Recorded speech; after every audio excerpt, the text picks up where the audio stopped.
Hello, it's Nikki and welcome to my messy bookshelves. So please excuse my attire today. Having been born and raised in New York, I have the misfortune of being a lifelong Mets fan, but I thought it was appropriate today as I was tagged in the New York Booktube tag. I was tagged by the lovely Pat from Book Chat with Pat, and I have been watching a ton of her videos, and she is such a sweetheart.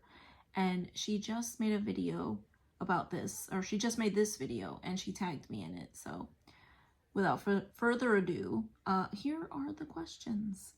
So the first question is, what is your favorite book set in or around New York? And I have a couple of choices for this one. My first one is The House of Mirth by Edith Wharton. And this one is about a socialite named Lily Bart who, born into a good family, she is short of money and she is trying to snag a rich husband, as is the case in most of these stories set around that time or in culture at that time. And she makes a series of decisions that may or may not help her in that. And it's one of those books that infuriates you because you are asking yourself and yelling at the characters like, why are you doing these things? And it is a wonderful book. So that is my first choice. The next book that I chose, because I had to choose two. I'm sorry, I couldn't choose.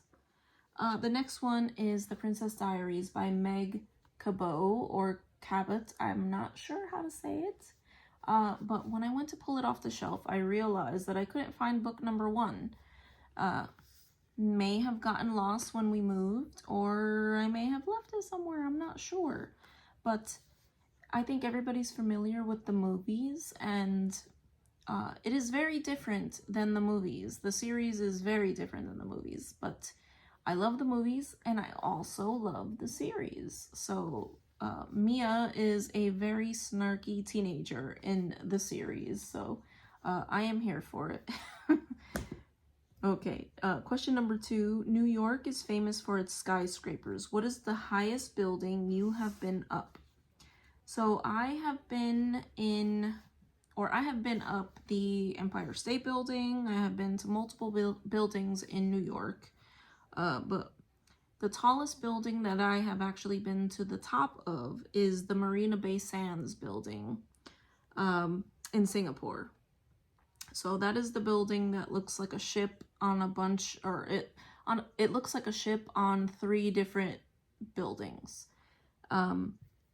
And that one, I only knew it as the Sky Garden when we went to it, but that is a building that my husband and I went to back when we were dating, and we were fortunate enough to visit that building when we were actually deployed, and we were friends / dating at the time, and we were able to go sightseeing, and we went to see that building, and it was very cool and very scary because it was very high up, and it has windows that you can actually extend outward to feel like you're suspended very high up.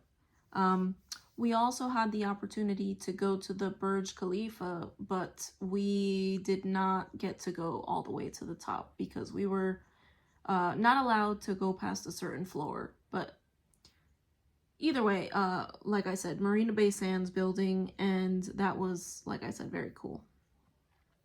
The next question, number 3, New York, New York, so good they named it twice.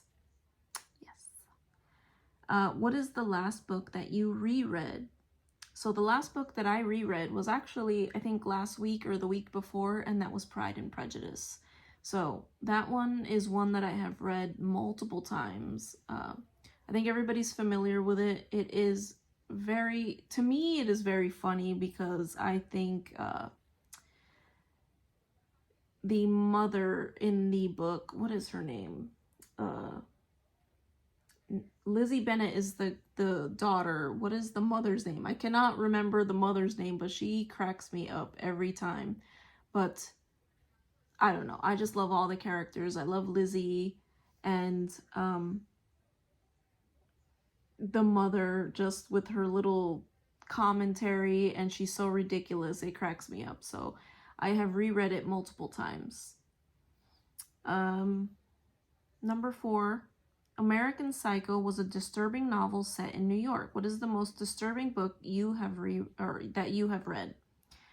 So I actually had 3 books come to mind, but I am only going to share one, and that is Tender is the Flesh by Agostina Basterica.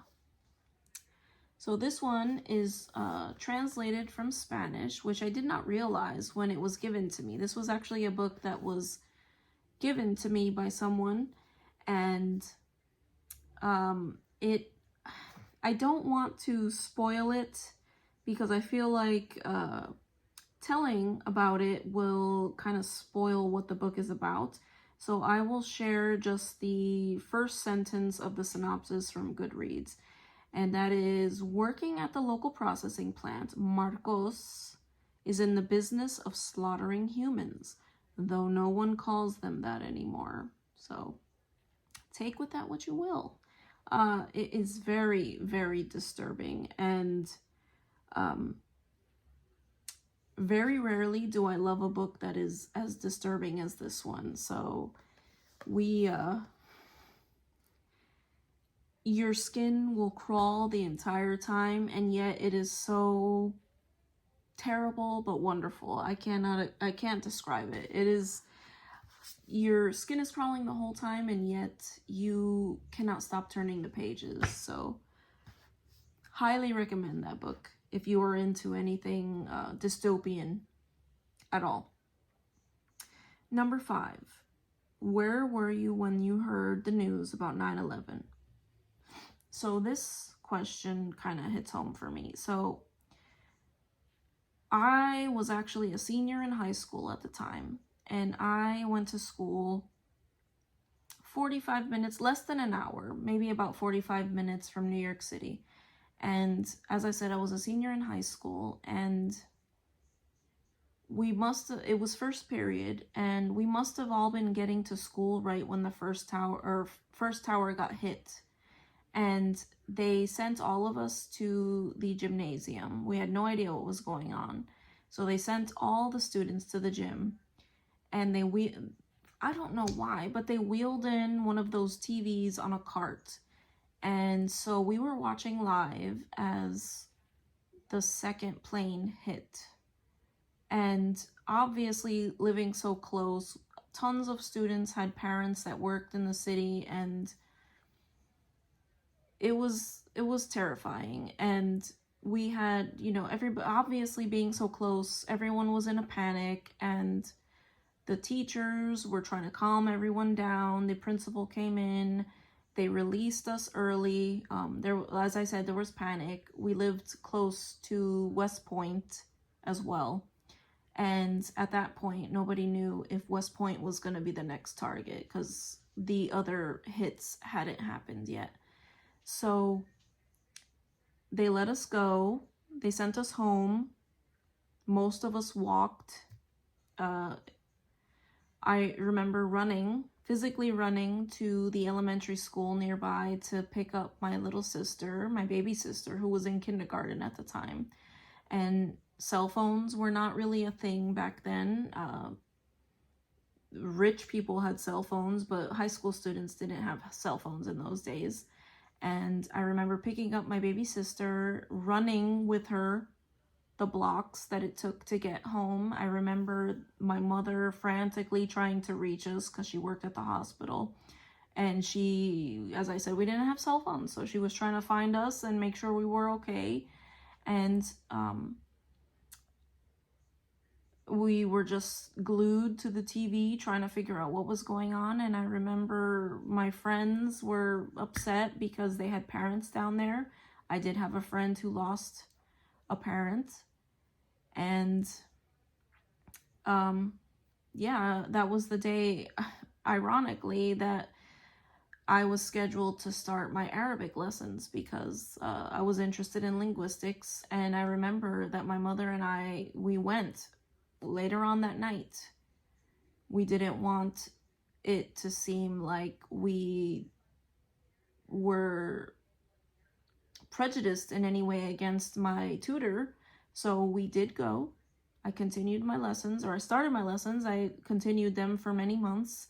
And 9/11 was one of the things that inspired me to later join the military, which I did join later on as a linguist, though I did not stay a linguist. But yeah, hits very close to home for me. Question number 6. What is your favorite movie set in New York? My favorite movie set in New York is actually Spider-Man. The newer ones. I like the ones with Tom Holland, and I especially love the Miles Morales ones, the animated ones, because those are a favorite in our house because we are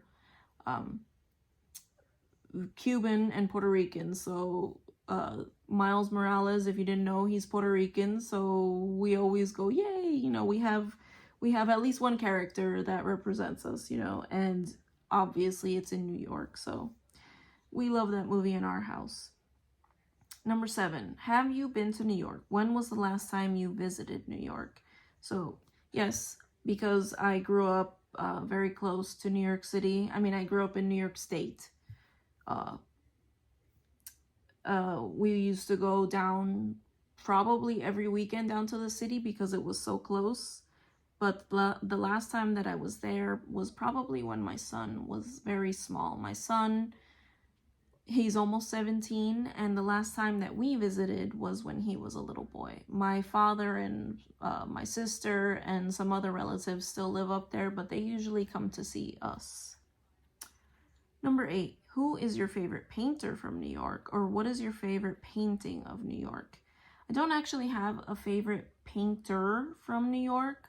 I have seen paintings in various museums that we've been to from New York, which I've loved, of course, but I can't say that I have a favorite painter.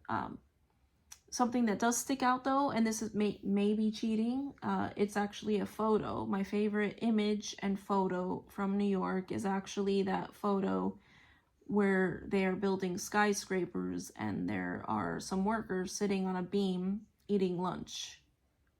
And it's black and white, and I just love that photo. Number 9, what is your favorite song about New York? So that would have to be the song that Jay-Z made about New York. I can't help but feeling proud about my city, my state when I hear that song. So that would have to be my answer. And number 10, tag some people. I forgot to write down who I was going to tag, but I will include that in the description below. But I thank you so much if you've made it to the end of this video, and I hope to see you in the next one. Bye.